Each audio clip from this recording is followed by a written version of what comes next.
Percuma ibu privat tapi kalau nggak yakin. Yakin. Percuma ibu privat kalau nggak meraktekin. Percuma kalau ibu privat tapi nggak pede. Pede. Ya.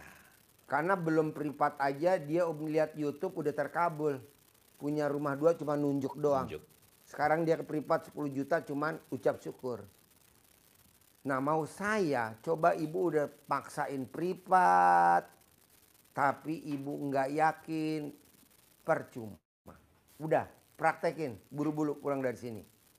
Contohnya tadi dari Lampung tuh, udah 3 kali privat ya Pak Mail. Alhamdulillah terkabul, cuma nenenin suami. Mumpung ibu masih ada nenennya. Kalau ada suaminya, kalau nggak ada nanti kita gantiin pakai bandot.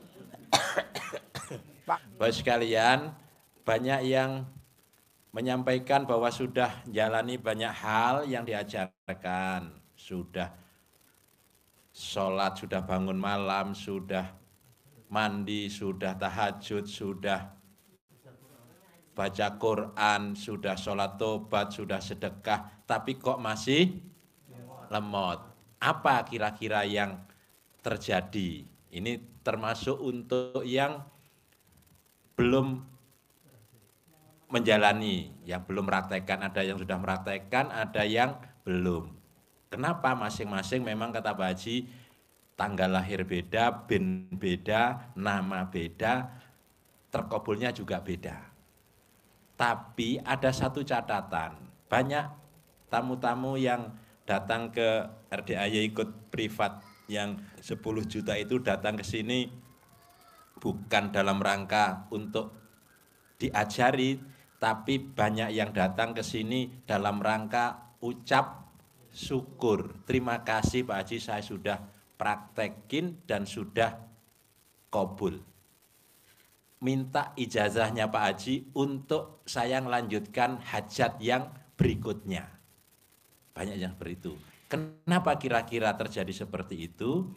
Bapak Ibu sekalian, karena satu, yang pertama, yang sering dikatakan Pak Haji, kita terlalu berharap. Satu itu. Kenapa kita tidak boleh berharap? Karena tugas kita hanya berbuat, berbuat, berbuat, berbuat, berbuat. Kerjakan, kerjakan, kerjakan, kerjakan. Karena Allah menyampaikan, Allah tidak menciptakan jin dan manusia kecuali hanya untuk beribadah. Tugas kita jalani saja, masalah hasil Allah yang akan menentukan. Itu yang pertama. Yang kedua, kita dalam melaksanakan terlalu berharap itu karena kita tidak mengamalkan apa yang kita baca di dalam waktu kita iftitah, doa iftitah.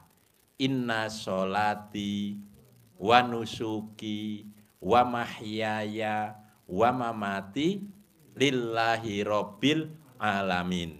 Yang kita baca, inna sholati wa susuki wa yamaha wa avanza wa senia wa alpahat. Iya, ini yang ada di benak kita dalam melaksanakan ibadah kepada Allah itu bukan semata-mata karena Allah, tapi kita lakukan karena ada harapan, ada judinya. Jadi kita, kata Pak Haji, kalau kita banyak berharap, maka siap-siap Kecewa. kecewa. Muka lo muka kecewa. Iya, gitu. Tapi maka kita harus benahi lagi hati kita. Kenapa ini saya umum dulu ya, belum masuk ke ini dulu. Secara umum, kenapa? Kita sudah beribadah yang maksimal. Niatnya sudah baik. Pelaksanaannya sudah betul. Nilainya sudah 1000.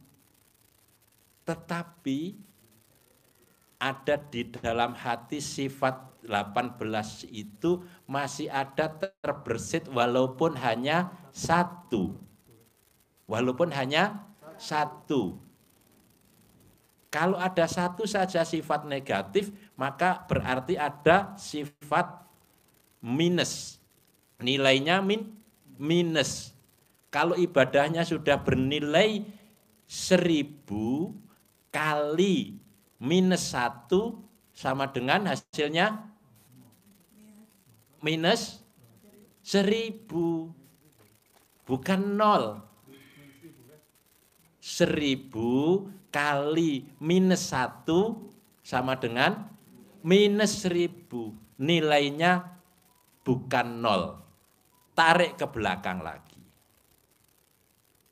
Ini yang harus kita tata terlebih dahulu. Maka kunci semua hal, ada 6 yang dipesankan Pak Haji kepada kita semua.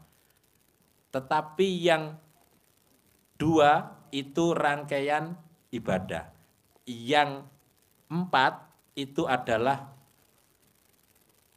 perbaikan hati. Rangkaian ibadahnya 2, perbaikan hatinya 4. Kalau 2-nya bagus, sudah dijalani semua, tetapi yang 4-nya tidak lolos, maka tidak bisa. Maka harus berjalan ke semuanya. Bisa ya, dipahami ya ini ya. Kenapa kita seperti itu? Saya katakan yang contoh, yang meraktekin ilmu RDAY terkabul. 1 dari Salatiga dan sekarang orangnya masih tinggal di bawah, di kamar. Tinggal di sini seminggu. Di kamar.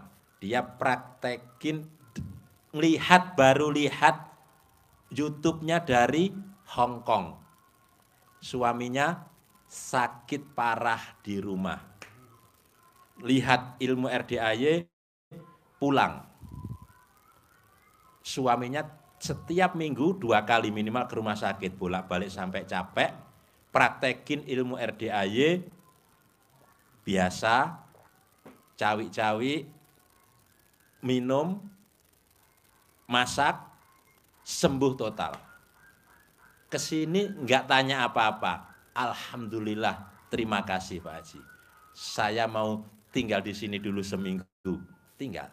Sampai besok kayaknya, sampai Jumat sampai Jumat. Habis Jumatan besok potong sapi, dia pulang. Yang Klaten, dari Jawa Tengah, Klaten, kesini juga ucap syukur saja. Punya rumah di belakang Podomoro. Ucap rumah ini saya cocok, pasti jadi milik saya. Jadi milik. Sampingnya untuk perluasan, ini harus jadi milik saya. Jadi milik saya, jadi milik saya, jadi milik saya. Jadi dibeli oleh tetangga-tetangga yang lain sama pemiliknya enggak boleh. Yang beli harus ibu. Bayarnya terserah kapan ibu punya uang. Kalau sudah rezeki begitu. Jadi ada 6 yang harus dilaksanakan. Ini dasarnya tadi. 1, harus legowo. Terima ketetapan Allah yang ada di Bapak Ibu saat ini. Harus legowo. Ini kuncinya. Kalau tidak legowo, semuanya akan berantakan. Ini menata hati. Yang pertama. Yang kedua, ini ilmu dasar RDAY, amalan yang harus dikerjakan dengan penuh keyakinan. Apa itu? Bangun jam 00, senyum, ucap syukur, mandi, sholat tahajud, baca Al-Quran. Ini ilmu dasar yang harus dikerjakan dengan maksimal. Kenapa ini harus dikerjakan? Ini mengait dengan hajat Bapak Ibu sekalian. Kenapa? Karena di ayat yang ke-6 surat Al-Muzammil itu, bahwa dengan bangun malam itu pengaruhnya sangat kuat kepada jiwa. Dan ucapan, nah ini, ucapan pada malam hari itu menjadi lebih mantap. Nanti dibuka di surat Al-Muzammil ayat yang ke-6, dan bangun malam menjadi dasarnya.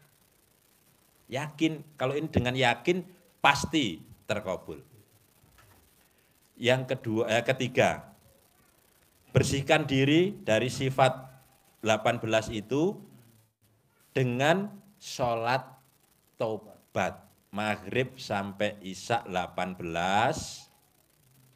hafal itu, tambah 5 yang dominan di diri kita, ambil 5. Misal mikir, komen, ngeluh, jengkel, cemberut. 5. Tebusannya sholat tobat 10, 10, 10, 10, 10. Sehingga kita sholat tobatnya 50 sama 18. Jadi 68. Apa ini yang bisa menjadi keyakinan kita hajat terkabul? Baca nanti surat Nuh ayat 10, 11, 12. Di situ disebutkan, kalau Bapak Ibu kepingin hartanya dilipat gandakan oleh Allah, caranya dengan mohon ampun. Ini janji Allah. Janji Allah kan dilipat gandakan hartanya dengan mohon ampun. Caranya sholat tobat. 2 keyakinan ibadah, 2. Tetapi 2 ini akan hancur dengan yang pertama tadi, tidak bisa. Sama yang keempat, ini juga hati. Lupakan masa lalu. Baik itu kita pernah berbuat baik dengan orang, maupun kita disakiti orang dengan didolimi atau uang kita dipakai. Lupakan. Kenapa kalau ini enggak dilupakan, kita akan kembali ke sifat 18 itu muncul. Jengkel lagi. Ngeluh lagi. Muka cemberut lagi. Nol lagi. Min lagi, bukan nol lagi. Maka saya katakan sudah dijalankan baik, tapi ini muncul balik lagi. 4. Mentah lagi. Ibaratnya bikin donat bantet, nggak ngembang. Akhirnya dibuang, dilempar. Yang kelima, ini berat banget, tapi harus. Tidak boleh berdebat dengan suami, dengan istri, dengan anak, dengan cucu, dengan mantu, dengan besan, ipar, sepupu, rekan bisnis. Tidak boleh berdebat. Kenapa? Ada larangannya. Gak boleh, mendingan bunuh diri. Enggak, itu kan ngomongnya, saya udah tuh kelas apa itu namanya, tingkat dewa. Harus berangkat. Pokoknya. Ya makanya biarin aja, tidak boleh berdebat. Gak boleh. Gak usah didebat. Turutin. Biarkan aja. Tidak usah berdebat. Tidak boleh berdebat. Karena kalau berdebat akan menimbulkan lagi sifat itu. Balik lagi. Jengkel. Ngeluh. Marah lagi kan. Dan ada larangannya. Kata Nabi, orang yang paling dibenci oleh Allah adalah orang yang suka berdebat. Ada kata-kata berdebat. Sahih riwayat Bukhari Muslim. Dibuka. Tanda kutipnya paling dibenci oleh Allah. Coba, kalau dibenci Allah, yang datang murka apa rahmat kira-kira? Murka. datang murka Allah. Walaupun kata Pak Haji kecil, segera kita tobat, segera kita sholat, rahmat Allah akan terbuka kembali. Tapi kalau terus debat terus, negatif terus. Contohnya apa sih Pak Haji? Berdebat tapi dikabulin sama Allah. Bener, punya pom bensin tapi punya utang. Punya agen LPG. Tapi punya utang. Punya toko material tapi punya utang. Jadi total usahanya 5, utangnya 20 miliar. Ada gak contohnya? Tadi yang orang Lampung, orang Palembang. Mosok punya usahanya 5, utangnya 20 miliar. Dikabul, punya pom bensin punya, tapi punya utang. Itu namanya orang yang suka berdebat. Berdebat sama siapa? Anak. Suka ngoprak-ngoprak anak suruh sholat. Gak boleh, gak boleh. Orang hatinya anaknya ditutup kok sama Allah. Kita oprak-oprak, nggak boleh. Jadi kalau kita sholat itu nggak boleh? Nggak boleh. Lah kalau anaknya nggak sholat, kesel nggak? Jengkel. Nggak boleh. Ya. Lebih baik ambil kontol suami ditiup. Melembung. Jadi gini Pak, Bu. Kalau kita nasihat suami nggak bisa, istri nggak bisa, ibu langsung angkat tangan ke Allah. Allah, gerakan hati suami saya tercinta untuk dia sholat subuh tepat waktu gitu. Atau bapak angkat tangan, Allah, gerakan hati istri saya tercinta untuk nawarin nenen duluan. Bebas. Yang Lanjut. Kalau beliau itu yang saya bikin kalau habis ngapa-ngapa nggak mau nutup Pak Haji, walaupun pas lagi berhubungan juga nggak mau nutup. Oh, gak ditutup. Gampang Bu, bungkus, buang. Saya. Bungkus, lanjut. Ya, keenam, terakhir penutupnya. Ini penawar dari sifat-sifat yang mengganjal di hati, di dalam hati. Tidak boleh jengkel, tapi tidak boleh ditahan, tidak boleh dikeluarkan, tapi jangan ditahan. Kalau ditahan jadi penyakit. Bisa di leher, nggak bisa ngomong. Ada privat, dipaksa sama Haji. Ngomong, yang baik, ngomong. 2 hari yang lalu. Yang penutupnya keluarkan unek-unek. Tahu unek-unek? Yang mengganjal di hati. Keluarkan dengan tenaga yang spontan, sepenuh tenaga, full power, negatifnya dibuang, tutup. Harus ditutup Bu memang. Kalau tidak ditutup, ngabar. Harus ditutup Pak. Tutup dengan sifat positif, hajat kita ucapkan dengan tutup. Contoh, awas kalau besok tidak ditutup lagi, saya dapat uang 1 miliar. Jengkel nggak ditutup kan? Nah, jengkelnya dikeluarkan. Awas Pak, kalau selesai tidak ditutup, saya punya uang 1 miliar. Jadi bapak kalau habis melorotin celana istri, pakein lagi celananya Pak, jangan dipelorotin doang. Nanti kalau habis bapak masukin gantian tawon masuk mau.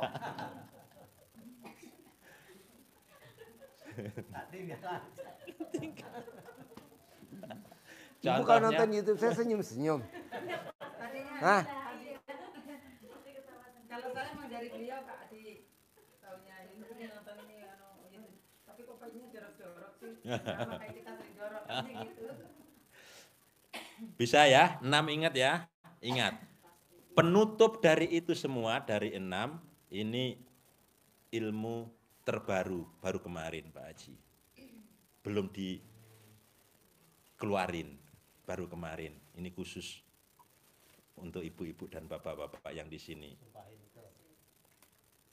Itu tadi belum dilanjutkan tadi yang punya pom bensin dan sebagainya tadi. Jadi Bapak Ibu sekalian, penutupnya Bapak harus paksa dengan sedekah. Sedekah yang dimaksud memaksa itu adalah untuk tolak bala. Kenapa kita usahanya tidak berhasil terus tergulung terus karena kita lebih ikhlas membayar bunga pinjaman daripada sedekah. Yang diucapkan Pak Haji tadi kita jadikan contoh. Usahanya 5 macam, semua usaha dibidangi. Modalnya luar biasa. Pendapatannya sebulan 600 juta. Tetapi sedekahnya 20.000. 20.000. Bayar bunga pinjamannya sebulan 300 juta. Coba Bu, gimana nggak saya ngamuk? Penghasilannya 600 juta, bayar bunga pinjamannya 300 juta, pinjamannya 20 miliar. Sedekahnya per hari 20. Bagus nggak saya santet tadi. Tadi saya mau nyantet aja itu. Iya, jadi ilmunya gak begini. Seimbang. Ya enggak lah. Sedekahnya hariannya 20.000. Kalau sebulan kan 600.000. Bayar bunga pinjaman 300 juta. Utangnya 20 miliar. Hajatnya besok harus terkabul. Harus cair. Bagus, gue nggak santet. Gue dari tadi udah pengen nyantet aja. Tapi ada dia jadi gue nggak enak. Jadi alhamdulillah saya dari Januari itu sampai sekarang alhamdulillah saya terus ini ya. Ya boleh, bagus. Yuk lanjut. Ya, jadi kalau yang punya usaha Bapak sekalian, agar usahanya ini stabil dan naik, seimbangkan antara balak dan sedekahnya dan tolaknya. Balaknya apa? Bunga banknya berapa minimal sama. Kalau kita hitung bunga bank kita 10 juta sebulan, ya tolaknya juga 10 juta. Sedekahnya sebulan. Berarti 3 juta sehari. 3 juta sehari. Mantesin. Gitu. Ini 20.000 sedekahnya harian. Kan balak kita bayar bunga itu. Coba. Berani, mau. Tapi kalau sedekah 20.000. Enggak nendang, Bu. Enggak bisa. Jadi mantesin dah. Mantesin. Nanti kita ajarin cepat terkabul 10 miliar. Ya. Bahkan saya maunya 100 miliar cair. Tapi sedekahnya mantesin dulu. Masih baru setengah 100 Pak Haji. Enggak apa-apa, kan sesuai dengan wajahnya Ibu. Lanjut. Ya, jadi penutup Bapak sekalian menjadi motivasi. Kenapa negatifnya harus tidak ada? Ini menjadi pelajaran. Baru kemarin malam. Hajat sudah di depan mata, 20 miliar mau cair di depan mata, batal gara-gara negatif. Bertengkar, cemburu, suami istri bertengkar. Kenapa? Suaminya karaokean, istrinya cemburu. Nggak cair tuh 20 miliar. Dan itu berlanjut sampai hari ini. Sampai hari ini. Total hampir 100 M. 100 miliar. Batal semua. Minta didamaikan Pak Haji kemarin. Kuncinya ya hanya itu. Hanya apa? Tidak boleh berdebat. Walaupun sudah suaminya karaokean, istrinya cemburuan. Di Surabaya. Sudah positif. Ada jengkel, sifat negatif. Itu yang akan membuyarkan hajat kita semua. Ibu jangan takut suaminya selingkuh. Gimana caranya Pak Haji biar suami saya nggak selingkuh? Paksain kalau bangun tidur pakai lem Aibon. Gitu. Baik Bapak sekalian, terima kasih. Tinggal praktekin dengan keyakinan yang bulat, keras agar bisa nendang. Kalau ini dipraktekkan secara serius, penuh keyakinan, keikhlasan karena Allah Subhanahu wa taala, dijalankan istiqomah, dalam bulan ini cair berapa Pak Haji? 10 miliar. 10 miliar. Harus 10 miliar. Bisa? Ya. Sip, cair 10 miliar. Terkabul. 10 miliar. Harus 10 miliar. Harus 10 miliar. Harus 10 miliar. Harus 10 miliar. Harus 10 miliar. Iya, nanti dikasih. Iya. Yuk. Ya, ayo. Yuk. Yuk. Yuk. Gak usah buat Bapak. Kita kabur. Yuk.